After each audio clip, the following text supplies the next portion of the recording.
Picture a place where the land cracks from the mad heat and the horizon shakes in a scorching haze. On the far southern edge of America, the wind drives dry, dusty air for hours across the burned flats, and it seems like life has finally given up. In the shade, it is over 100. The air is thick and heavy. Underfoot crunches a salt crust and mud that remembers an ancient ocean. This is the Gulf Coast of Louisiana, a hard, harsh land where mistakes cost too much. But why exactly here, in the middle of this steaming oven, does one of the grandest natural dramas on the planet unfold? The answer comes from the north. After crossing thousands of miles of forests and plains, the Mississippi bursts in here, the largest river in North America. And right before the Gulf of Mexico, it does the unthinkable. Instead of quietly emptying into the sea, the river literally explodes into thousands of channels, bayous, sloughs, and dead lakes. It cuts through the hot coastal plain and creates a giant green oasis. The Mississippi Delta and the Atchafalaya Basin, millions of acres of boiling life, squeezed between the dry salt marsh and the warm sea. A real geographic anomaly. Nowhere in the country is there such a sharp contrast. On one side, dry coastal prairie and salt flats, where for months there is no rain and the sun burns everything to the ground. On the other, a water labyrinth with extreme humidity, where jungles of reed and cypress grow to the height of a two-story house. And this border is not blurred, it cuts through the living. A step to the side, and you are on hot mud, where water is gathered drop by drop. Another step, and you are already knee-deep in warm, organic-rich water. Only do not think this oasis is a quiet paradise for the animals. Coastal Louisiana is a harsh arena in the fight for life. The climate throws the local residents from one extreme to another. In summer, it is a scorching cauldron. The water in the shallows heats up like fresh milk, loses its oxygen, and becomes a trap.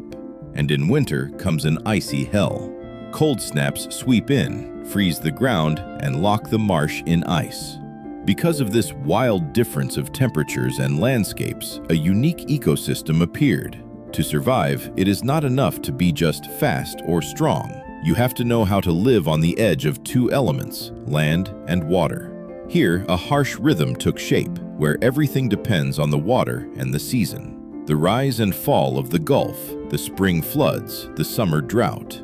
Any of these factors can give life to millions of creatures, or stage a catastrophe. The Atchafalaya is the largest river swamp in the country, a giant sponge that soaked up the wealth of a whole continent. It is a key stopover for millions of migrating birds, a huge nursery for fish, and an arena for predators who had to completely relearn how to hunt. Beasts, birds, fish, all of them are locked in this boiling cauldron. They have to divide the scraps of dry land between the water and the mud, fight for every yard, and survive where life would seem impossible. It is a world of contrasts, a world where life pulses right on the edge of a burned wasteland. And to understand how this complex natural machine works, you have to take the first step from the saving water, there where the sun, the wind, and the mud rule. Turn away from the green wall of reed and walk a little inland, and everything changes. Far from the moisture stretches an endless sea of burned grass and salt flats. Until the big water comes, these dry prairies look like a Martian landscape where you pay for every sip of moisture with your life. The soil cracks into a hard crust, and the dry wind drives dust, clogging the eyes and lungs. How do you survive where by day the sun bakes the earth, and there is simply nowhere to hide from it? The pronghorn and the deer of the coastal prairie know the answer. They have trodden this land for ages. To catch the eye first is their constant alertness. They cannot stand in one place. For a scrap of grass, they are forced to move forever, miles every day across the scorching flat. While the grazers run, the true masters of the flats choose stealth. At noon, the ground heats up enough to kill any mammal in the open, but for reptiles, the time of maneuvers begins. The cottonmouth and the rattlesnake are perfect local hunters. Their scales blend completely with the dry clay and the withered grass. The snakes do not waste strength on the chase, they wait. In the shade of a bush or in someone else's burrow, the hunter compresses into an invisible spring. A careless step of a marsh rice rat and a lightning strike follows. Then the venom works, and the snake takes from the victim's body the needed calories and moisture. Life in the marsh prairie is a balancing on the edge of temperature shock. Here it is ruled not just by the heat, but by the harsh swings.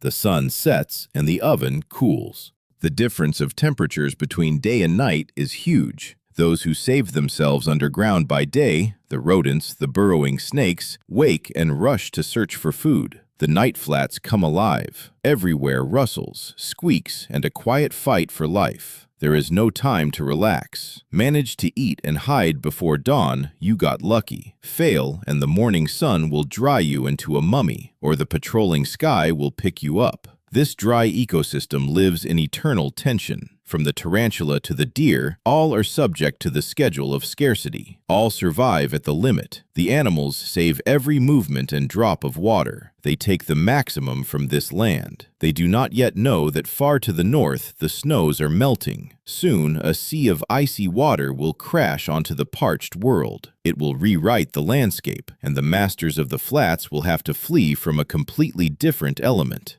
And so, when the sun has almost burned the last moisture from the earth, from far off comes a low hum.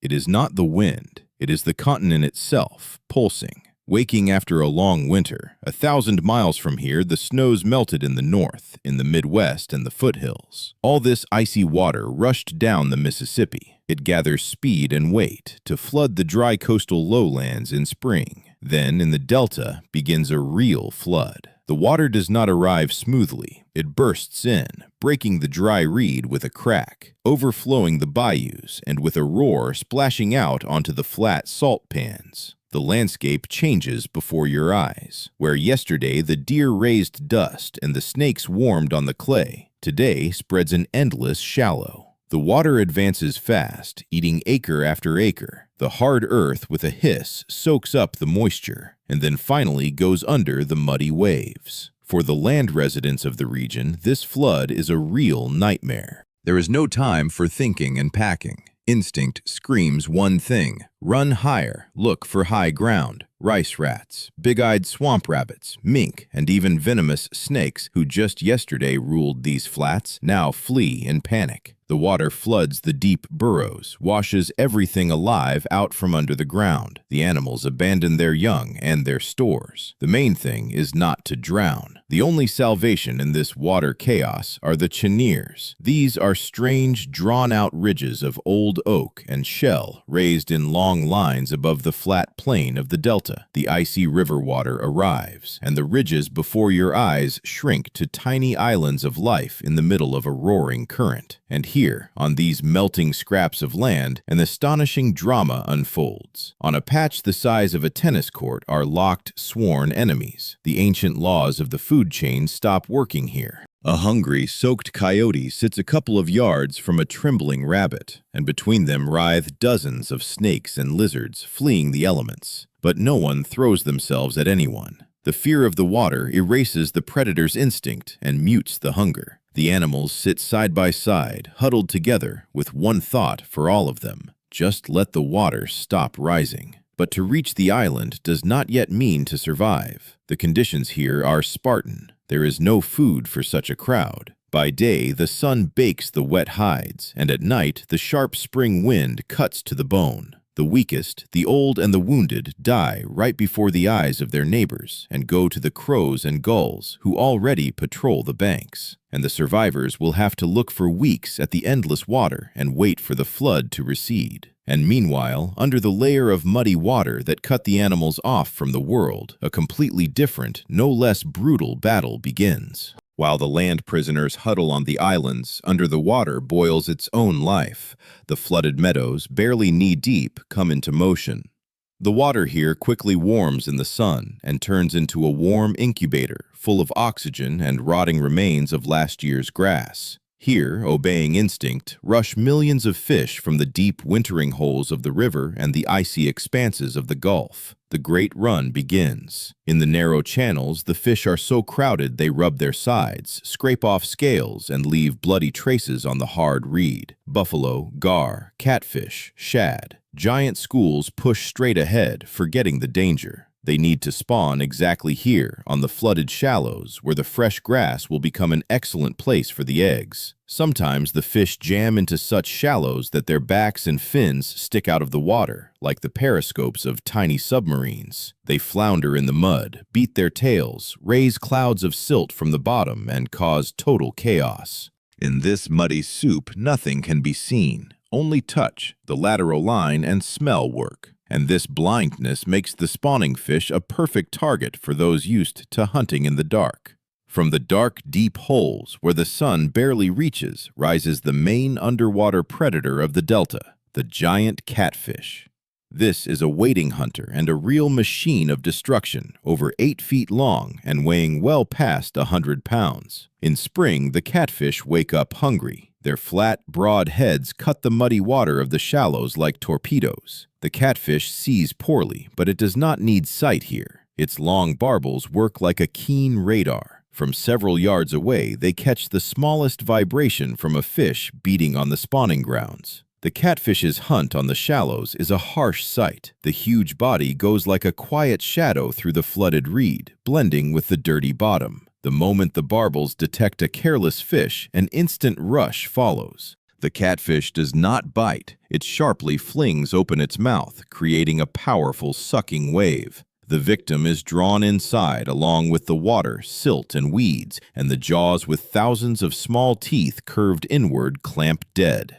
You cannot escape this trap. In its frenzy, a hungry catfish can shoot out onto such a shallow that half of its slimy body sticks out of the water, until a powerful blow of the tail throws the predator back to the deep. But even this whiskered master of the depths gives way when, into the main channels of the delta, comes a true giant of these waters. Picture a huge living torpedo in armor of bony plates, just like a medieval knight. This is the paddlefish and its cousin, the alligator gar, ancient fish whose ancestors outlived the dinosaurs, today fighting with all their might to survive. These giants do not enter the shallow, muddy flats. Their element is the deep, fast channels with cold water. The huge body powerfully punches through the current, searching for the ideal bottom for millions of eggs. For the best spots on the bottom goes a brutal fight. The heavy males brazenly shove their rivals, beat with their massive bodies, and leave deep grooves on each other's armor. For all of them, it is a wild race with time.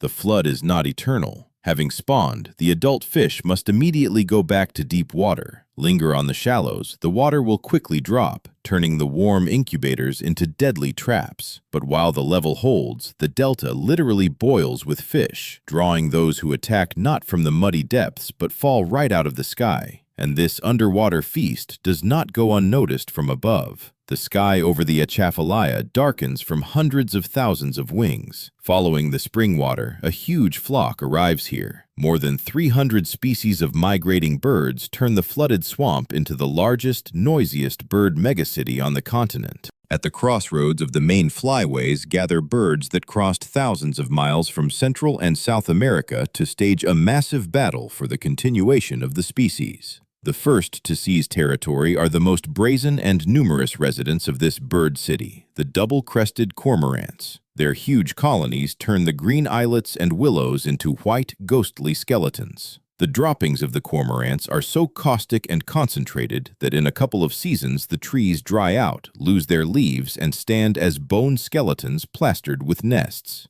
The cormorants hunt like coordinated squads. They line up on the water in a half circle and, furiously flapping their wings, drive schools of shad into the shallows where they stage a real slaughter. The cormorant goes under the water in seconds, folds its wings, shoots like an arrow through the muddy layer, and instantly surfaces with a fish beating in its beak. But even the incredible number of cormorants pales when onto the open water come the true aristocrats of the delta, the pelicans. With a wingspan close to 9 feet and huge leather pouches under their beaks, these birds seem like prehistoric pterosaurs, accidentally preserved to our day. The white pelican cannot dive from a height. Its bones are too light, and under its skin are air sacs holding the giant on the water, like a float. So the pelicans invented a team strategy. They line up in a chain, loudly slap the water with their wings, and squeeze the fish toward the reeds, and then, all at once, lower their giant scoops into the water, scooping up several pounds of fish at once. Nearby build their multi-story quarters the numerous herons and egrets, from the graceful great whites to the secretive greens. The noise in such mixed colonies is deafening. The endless croaking, hissing, cries of chicks and crack of breaking branches do not quiet for a minute, even at night. The competition for dry sticks for nests and convenient forks of trees is so brutal that the birds steal building material right from under their neighbors' noses, while those are distracted by hunting.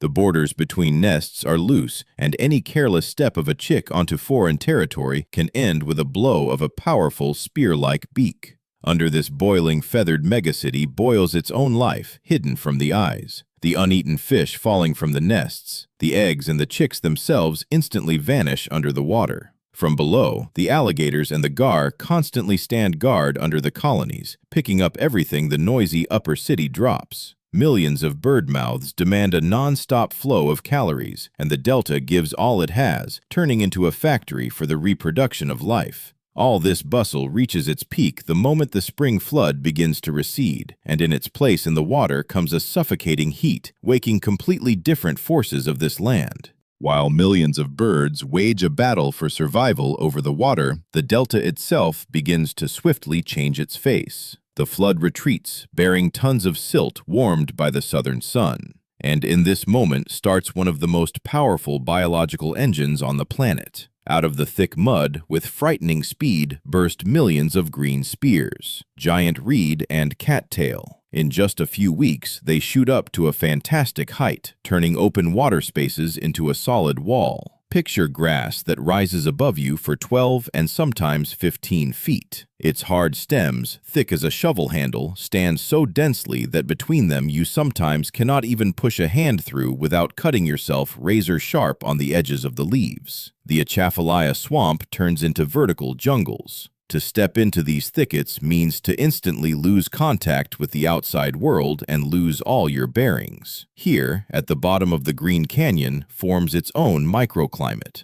The fierce winds that just recently walked over the open water bog down and die in this brush of springy stems. The air stands still. The moisture, evaporating from the shallows under the summer sun, is locked tight inside a giant greenhouse. It becomes hard to breathe. The humidity approaches 100%, and instead of light, reigns a thick, half-dark. Only rare sunbeams punch through the plumes at the very top, snatching from the darkness myriads of gnats, deerflies, and mosquitoes, which turn the life of any warm-blooded creature into torture. But where the reed gives way to broad, sunlit open water and quiet backwaters, the water literally explodes with bright color. The famous American lotus blooms. From a bird's-eye view, it seems as if giant pink-green carpets are scattered over the water for hundreds of acres. The leaves of the lotus, with a waxy coating that repels water, grow up to a yard in diameter. They lay over each other in several layers, tightly closing the water from the sun. And above them, on thick stalks, sway heavy buds the size of a human head. From them comes a thick, intoxicating, sweet aroma. The sight is incredible, but behind the gentle beauty hides a harsh land grab. The lotus and the giant reed are the real tyrants of the delta.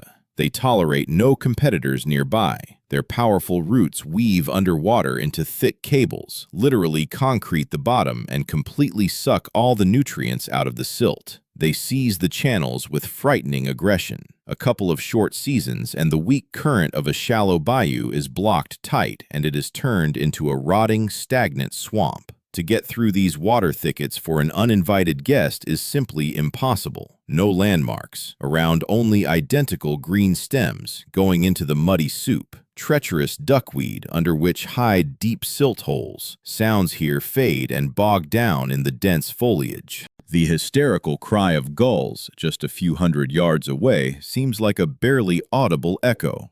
It seems that surviving in this stifling labyrinth without a single piece of dry land is unreal. An ordinary forest animal has nothing to do here. It will instantly bog down in the silt, tangle in the roots, and become easy prey for the clouds of blood-sucking insects. But nature does not tolerate emptiness and always rewards those who know how to adapt. These impassable thickets, a death trap for most, became for some a reliable fortress and a real paradise. Deep under the green canopy, in the very heart of the impassable swamp, hides a whole empire of strong animals.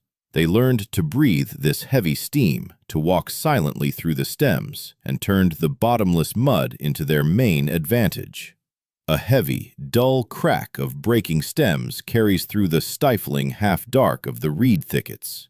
Any other land animal would long ago have run out of strength in this boggy soup, but not this one. Out of the green wall, with heavy, noisy breathing, bursts a giant, dark body, entirely plastered with black silt, the true master of the water jungle, the wild hog. The feral pigs of the delta differ strongly from their forest cousins. Thousands of years, or in this land a few fast generations, of life in the water turned them into unique athletes, for whom the reed tangles and deep bayous became the most reliable home. The delta hog developed powerful shoulders, a solid chest, and a short, hard neck, which worked together like a real living battering ram. When a 300-pound boar at a run breaks through the reed stems, it does not go around obstacles. It simply punches even tunnels through the thickets. Other residents of the delta then use them for months. Its massive hooves spread apart under pressure, increasing the support area. This lets the animal calmly walk over the boggy bottom where a person would sink to the waist in a couple of seconds.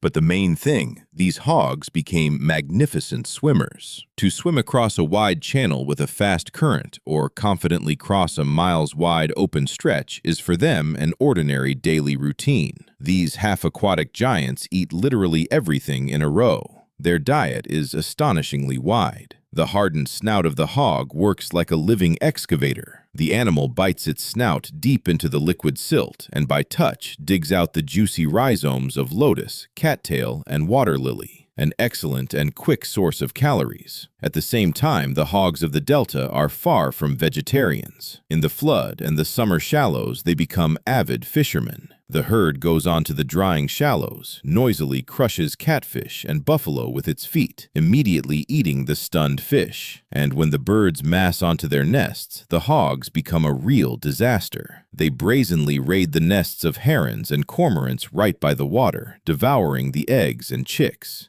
In the summer heat, when there is no hiding from it on land, the hogs make wallows, dig deep pits in the wet silt right under the cover of the reed.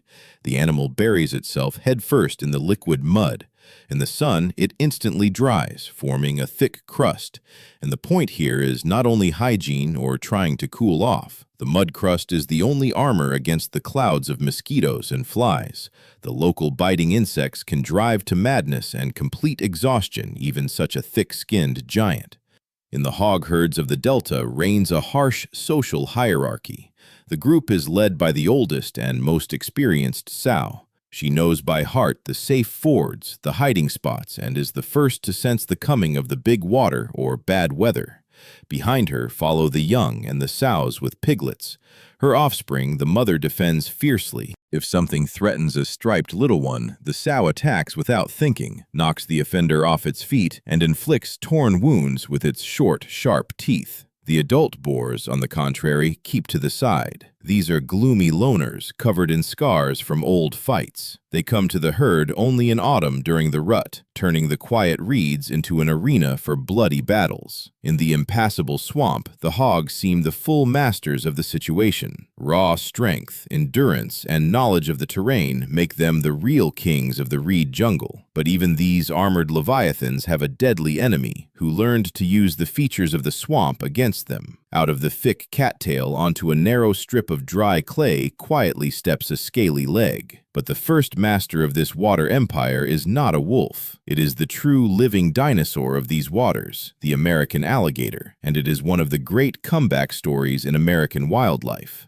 By the middle of the last century, it was hunted so hard for its hide that it nearly vanished, and it became one of the first animals ever placed on the endangered list. Left alone, it recovered so completely that it came all the way back. This armored monster patrols the banks and the deep holes. In the flood and the warm shallows, it lies in ambush for hours, only its eyes and nostrils above the muddy water, imitating a rotting log. On its jaws sit the most sophisticated pressure perceptions. With its eyes closed, the alligator catches the vibration of the water from a wading heron or a swimming hog. The strike happens without warning, like a spring exploding. The huge jaws clamp the prey, and the alligator drags it into the deep, into a death roll. It hunts fish, turtles, birds, and the young of the hogs, if they venture onto open water away from their mother, and it is a true engineer of the swamp. In the dry season, it digs deep gator holes that hold water when everything else dries out, and dozens of other species survive only thanks to that last pool. But the alligator is not the only skilled hunter of the hogs. Where the water gives way to firmer ground, another predator works, one that learned to use intelligence and the pack. The coyote, and where it still survives on this coast, the last of the red wolves. The red wolf is one of the rarest animals on Earth, a smaller southern wolf that was wiped out across its whole range and declared extinct in the wild. Everything alive today came from a handful of animals taken into captivity, and only a few dozen remain in a small patch of coastal country. Lean, wiry, and incredibly enduring. For the sake of survival, it completely rebuilt its habits and got used to living knee-deep in water. The classic hunt with a long chase over open ground simply does not work here. Try to break into a run when under your feet is sucking mud, and ahead, a wall of hard stems cutting the hide to blood. So the local wolves and coyotes became geniuses of ambush, masters of tactics, and excellent swimmers. They do not fear the cold water and swim miles from the bank. Their main goal, and the most dangerous opponent, is that same hog. An adult boar with one blow of a tusk can rip open a wolf's belly, and a huge sow can easily trample a predator, defending its piglets. To climb into open battle with such a living tank is pure suicide, and the predators understand this perfectly. Instead of direct aggression, they use intelligence, pack discipline, and the nature of the delta itself. The hunt of a wolf pack for a hog in the swamp is like a complex game of chess. The stake in it is life, and the board is the narrow, dry ridges, the boggy sloughs, and the treacherous silt windows covered with duckweed. The pack never hits a united hog herd head-on. They can go on the trail for days, like ghosts silently gliding in the gray shadows of the reed, studying every trail and habit of the future victims. They wait until the herd goes to feed in the deep, boggy mire, and then the predators bring their proven tactic into play. The pack splits in two. The drivers creep up from downwind and, without extra noise, begin slowly, step by step, to push the hogs from their usual spot. No open attacks, just a hint of presence. The reed cracked, a dull growl sounded, the water splashed. In the dense thickets, the hogs do not see the enemy, and their nerves give out. The herd bolts. The animals barge straight toward the saving deep water or the rare dry islands. But exactly there, in the narrow neck of the trap, an ambush already waits. Absolute silence. The largest, most seasoned predators have lain down on the ridges or sit up to the neck in the muddy water, blended dead with the thickets. They do not need to stop the maddened herd. The main thing is to sow chaos and cut off from the others a young shote, a straggling piglet, or an old, weak sow. As soon as the victim is separated from the group, the living trap snaps shut. The predators instantly drive the loner into the deepest and boggiest mud, there where the hog's short legs no longer reach the hard bottom. The massive body swiftly bogs down. Every step takes more and more strength. A brutal game of attrition begins. The predators circle around the floundering victim, bite from the sides and behind. They force the hog to spin, burn the last of its energy, and choke on the foul soup. The hunters are in no hurry. The mire will do half the work for them. Sooner or later, the exhausted animal gives up, stops fighting, and the pack finally gets its hard-won trophy. Yes, the alligators and wolves are the dictators of this water empire, but they are too big to control every half yard of the dense thickets. In the deepest labyrinths of the delta, where neither wolf nor hog can push through, rules another night hunter, far more secretive. Woven underwater roots, a solid wall of reed, where not even the dim moonlight breaks through. This world is closed to the heavyweights. In the tight, stifling labyrinth where instead of ground underfoot springs a shaky mat of rotting stems, rules a real ghost of the delta, the bobcat, a perfect killer in a sandy brown coat which completely dissolves against the dry plumes. It is twice the size of an ordinary house cat. Powerful long legs, a short tail, and black tufts on its ears. It is like a miniature lynx. Over the boggy tangle, the bobcat steps soundlessly. Its wide paws with spread toes do not sink in the mud, and its keen ears catch the nervous rustle of feathers dozens of yards away. It is the invisible and harsh master of the lower level of the delta, and its power here is absolute. As soon as the crimson southern sun sinks into the channels and the bird racket dies down, comes the time of the phantom. The bobcat is not afraid of water at all. Unlike the lazy house cats, it swims excellently and can even dive after fleeing prey. Its night hunt for water birds is a model of animal patience. The cat can sit for hours belly deep in the cold water, pretending to be a dirty hummock. It waits until the coots, the rails, or a careless duck come within one leap, measured to the inch. The lunge is lightning fast. The cat shoots up like a spring and falls on the victim from above. Long, curved claws sink dead into the bird, not letting it even squeak. It works like a surgeon, fast, clean, and without extra noise so as not to draw larger predators. But even this skilled hunter has to share the gloomy grounds with another strange and sneaky neighbor, the nutria, a stranger that people once brought here from South America. This alien settled so well in the local swamps that now it feels in these water jungles completely at home. The nutria is a huge rodent, a sort of giant rat with bright orange teeth weighing up to 20 pounds.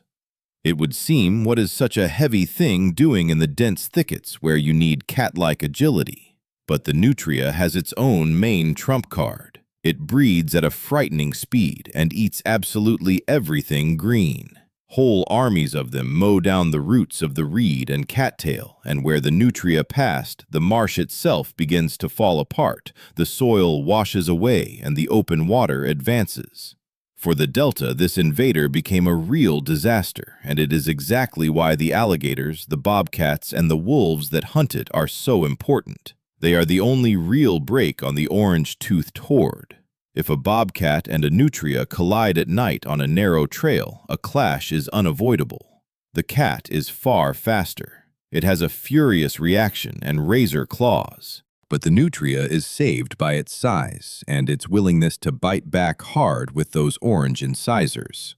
Usually they part in the dark, ears pinned and growling. Both understand. A deep wound in this damp will quickly fester, and the end will be the same. All night these hunters rule the wet labyrinths of the delta. They silently glide over the sleeping swamp in search of prey, feeling like the full masters of the night. But all their power fades with the first rays of the sun, punching through the fog over the channels. As soon as it begins to dawn, the cat hurries to hide deeper under the roots of the old cypress or in an abandoned lodge. It presses into the mud and freezes. By day, the rules of the game are completely different. The night masters of the reeds know. The moment the delta sky brightens, a new ruler appears, and from its gaze, neither the thick grass nor camouflage will save you. The sun finally scatters the morning fog over the water, and the night shadows hide. With dawn, the main danger threatens, no longer from the muddy water or the reed thickets.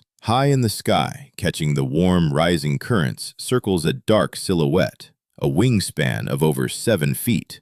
Over the delta reigns without rival the bald eagle, and it too is a comeback, a bird that nearly vanished from the country from pesticides and hunting and clawed its way back from the very edge. This is not just a big bird, but the true master of the local sky. A powerful yellow beak, heavy feet with a death grip and curved talons. Everything is built for a fast and merciless hunt. In these parts, it simply has no rivals. The eagle has phenomenal eyesight. From a height of hundreds of yards, it notices a large fish through the sun glare on the water. Fixing the target, the giant folds its wings and drops like a stone. The dive goes in complete silence. Only the wind whistles in the hard feathers. In the last instant before the water, the eagle sharply brakes and throws its feet forward. A splash, spray, and the talons sink dead into the slippery scales of a huge fish. Often, the prey turns out so heavy that it cannot take off right away. Then the eagle rows with its wings over the water, like oars, and drags the catch to the nearest shallow, where it calmly tears it to pieces. To catch prey is only half the job. Try to hold it. There are many eagles in the delta, and for every piece of meat here go wild fights without rules. The moment one predator pulls a large fish from the water, freeloaders instantly rain down on it. A harsh brawl begins in the air. With a wild scream, the big birds lock talons and tumble toward the ground. One wrong move, and they smash. Out of this tangle of feathers, the prey often simply falls. And then the most agile intercepts the fish right in the fall and leaves, while the former owner screams with fury. Fish is the base, but the eagle will easily make do with meat. For days, it works the borders of the bird colonies and the reeds. It searches for stragglers, the sick or the wounded after the night clashes. It strikes careless ducks, foolish heron chicks, nutria, and even striped hog piglets if they ventured onto open water away from their mother. The eagle is a harsh sanitation crew. The weak do not live here. It hunts by attrition. The victim dives, it waits. The moment the prey sticks out for a gulp of air, the bird strikes from above. And so, again and again, until the prey runs out of strength. By noon, the full eagles settle onto the dry tops of the old cypress, sit motionless, and just look at the green thickets below. They see everything. Any small animal or bird in the swamp coming out into the open instinctively pulls in its head. The threat from above presses on everyone. But even these free birds feel the delta is changing. The sun climbs to its peak, burns out the clouds. The air over the channels becomes heavy, sticky, and hot. The big water leaves. The harshest test of the year begins. August hits the delta without mercy. The sky fades to white, the sun simply bakes, and the temperature in the shade easily passes 100. The broad shallows and small bayous where millions of fish fry hid in spring before your eyes grow shallow and boil. Now they are traps. The water retreats. Only miles of squelching mud remain. Under the sun, it dries instantly, covering with deep cracks and a crust of salt. The air is dense, dry. The heat over the flats stands as a haze. It shakes so hard that the distant trees simply blur into mirages. For the fish that did not manage to slip into the deep channels, the end comes. A mass die-off begins. In the shallow backwaters, the water heats up like fresh milk. The oxygen level falls. The pool turns into a thick broth of silt and rot. Thousands of catfish, gar, buffalo, and large shad desperately beat at the surface, convulsively gulping the hot air. There is no escaping now. The chance of breaking through the dried shoals to the deep is zero. The shallow flats simply become huge mass graves under the open sky. But the mass death of the fish turns into a grand feast for all the local predators. Thousands of beasts and birds flow in from across the delta to the smell of easy prey. There is no need to track a victim for hours or lay complex ambushes. Herons and egrets, cormorants and pelicans stand along the retreating edge of the water, literally shoulder to shoulder. They monotonously, like a conveyor, scoop up with their beaks the fish beating in the mud. Their crops are packed so tight the birds can barely take off. Over the dried lagoons hum millions of flies, and in the sky circle hundreds of gulls and crows. They fight over every carcass thrown onto the bank. From the stifling reed thickets onto this feast of life come the beasts too. Wild hogs wander the shallows in whole families. They busily chomp, burying their snouts deep in the silt and grabbing heavy stunned fish right with their mouths. The bristle on their muzzles is entirely plastered with shining scales. To the water pull nutria, coyotes, and even wolves, forgetting their usual caution. Natural enmity and strict hierarchy retreat before such abundance. The predators eat side by side, a couple of yards from each other. Now the main thing is to pack the stomach with the calories without which they will not survive the coming cold. This brutal time supports the fragile balance of the delta. In nature, nothing goes to waste. The death of some gives energy to others, to feed offspring and build up fat. But the moment the August heat breaks all records and the scorched earth dries to the bottom, in the dry evening air hangs the first barely noticeable cool. A sharp gust of northern wind brings the smell of the withering prairie. This signal is clear to every resident of the swamp. The full summer is over. The delta awaits the great autumn exodus. A light chill in a few days turns into a knock-you-off-your-feet north wind. Autumn bursts into the delta without warning. It sharply cuts off the summer and paints the endless green jungles in rusty, brown, and copper colors. The giant reed stems dry and break in the wind. They no longer rustle but make a dry, anxious crack like the knock of thousands of bones. At night, it sharply cools, and in the mornings, over the black water until noon, hang thick, cold fogs hiding the banks. The sharp change of weather triggers the most ancient instinct, the great autumn migration. All summer, the delta was a giant nursery, and now it has become the largest transit station on the continent. To the millions of local birds join armadas from the north, from the boreal forest, the northern plains, and the Arctic tundra. The sky darkens from wedges of geese, swans, pelicans, and small sandpipers, which land in the swamp for a short stop. The noise is such that it stops your ears. The clamor of hundreds of thousands of voices merges into a solid roar, which carries over the water for miles and drowns out any other sounds. The birds sweep up everything in a row, feverishly restoring strength after the flight. They comb the shallows in search of stunned fish, frogs, and roots, packing their stomachs to the limit. Ahead is an exhausting, deadly, dangerous push across the Gulf to the warm shores of the tropics. This mad chaos of the bird transit is the last chance for those who stay in the delta for winter. For the local predators begins a brutal race, where every day they have to squeeze out everything to the last limit. They do not need to fly away, but if they do not manage to fatten up before the frosts, the winter will kill them. The bald eagles work from dawn to dusk. They crash at full speed into the dense flocks of exhausted migrating ducks, not even picking out a specific target. They just strike blind, talons out. In this living mass, it is impossible to miss. In the air mix down, feathers and a panicked clamor, and onto the leaden water now and then fall bloody bird bodies. On the ground and the shallows, behind the wall of withered reed, goes its own drama. The bobcats, the coyotes, the nutria hunters, all forgot their caution. They hunt around the clock, coming out of their burrows even in broad daylight. They methodically comb the boggy, silty shallows, where thousands of exhausted sandpipers and small gulls sit. The tired birds simply do not have time to react. The predators attack again and again, wearing their paws bloody on the hard roots of the lotus, not noticing the mud or the cold. The hogs are here too. With their powerful snouts, they turn over the dry banks, picking up not only juicy rhizomes, but the weakened, sick birds that could not fly. Every caught morsel is precious calories, which will go into the fat reserve under the hide. Sleep now comes in snatches.